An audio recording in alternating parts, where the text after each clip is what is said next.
Since October 2009, League of Legends has been around, and in this series I will discuss the lore of every in-game character in order of release date. If you'd like to see more or support me directly, then please subscribe to the channel.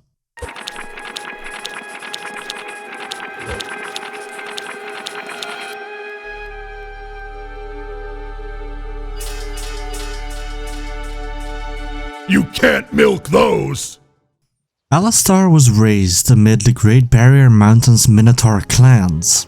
In the past, these Minotaurs defended the land-based trade routes to Zon, earning a formidable reputation and formidable creatures, but choosing to stay out of Valorant's more extensive political disputes. Among all the clans, Alistar was revered and regarded as a brave warrior. In spite of this, he constantly wished to connect with other races and encouraged his family to do the same. Regretfully, the majority of civilizations viewed Minotaurs as nothing more than monsters and creatures, which strained their ties to outsiders. Upon reaching the Great Barrier, the Noxian Empire, symbolized by the Noxus crest, asked to engage in a combat with delegates from the Minotaur clans. The Imperium was getting ready to conquer the seaside city of Basilic in the east, but it needed the help of the Minotaur clans, according to an emissary of Noxus, a matriarch of House Twain. Alistar remained doubtful, even though many of the Minotaurs were keen to accept their offer and join Noxus, since they saw it as a means of gaining authority and notoriety. Alistar had seen Noxian spies before, and knew them to be crafty and deceitful, so he became extremely wary of the possible invaders.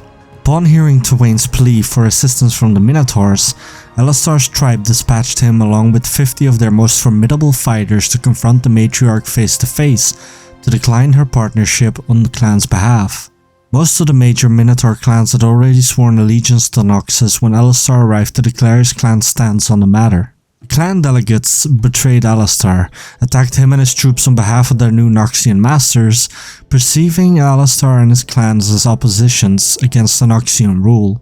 Lady Twain was choked to death by Alistar, who had killed numerous Noxian soldiers and treacherous Minotaurs in the short and vicious battle. In spite of this, Alistar and his warriors who were still alive were taken prisoner and taken to the capital of the Noxian Empire on charges of promoting revolt within the empire. Cast as reckoners in the city's arenas, Alistar and his warriors were drawn to the horrific and violent fleshing, a 21-day celebration of ceaseless combat inside the reckoners' arenas. By the end of the festival, Alistar was the last member of his tribe still standing, despite having ordered his soldiers not to fight back in order to appease the bloodlust that these Noxian spectators were hoping to see. Alistar was then made to fight and behave like a beast that the Noxians believed him to be, and as a result, he was continuously feared and detested by them. Driven to insanity, Alistar lost all memory of his own house with each horrific death and started to embrace the bestial nature that the Noxian imposed upon him. Aelia, a maid in one of those arenas, paid a visit to the notoriously vicious reckoner when he was imprisoned. Expecting her to goad or fear him like every other guest he's had, he shouted and rushed the bars of his cage, but Aelia showed him the first tenderness Alistar had seen in a long time. She came back to him every day and spoke to him respectfully until Alistar was able to respond, showing him the genuine care that the Noxian overlookers never saw. Alistar realized via their many conversations that Noxus had also claimed Aelia's hometown, which made him feel sorry for her. Aelia had finally been persuaded to leave the city after witnessing Alistar's misery as an enslaved reckoner, and she insisted to take Alistar with her. Alistar's memories of his home started to come back to him as he was making plans for his escape, but they were recollections of his home, not the terrible betrayal of the other tribes.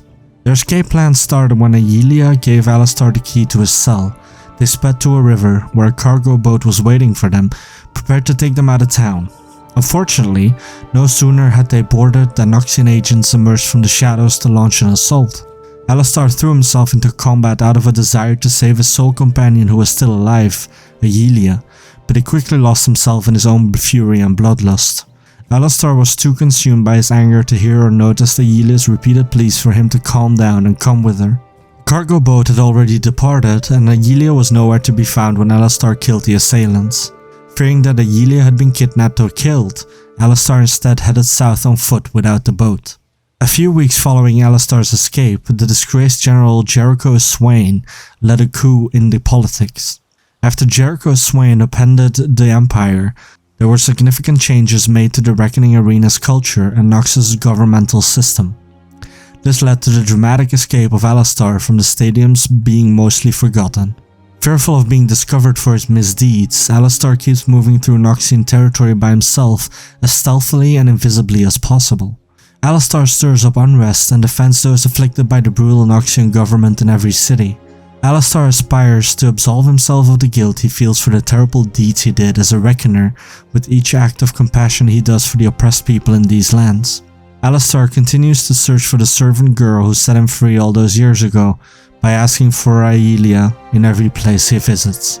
And that is the story of Alistar. Thank you for listening, hope you enjoyed, and I will see you next time.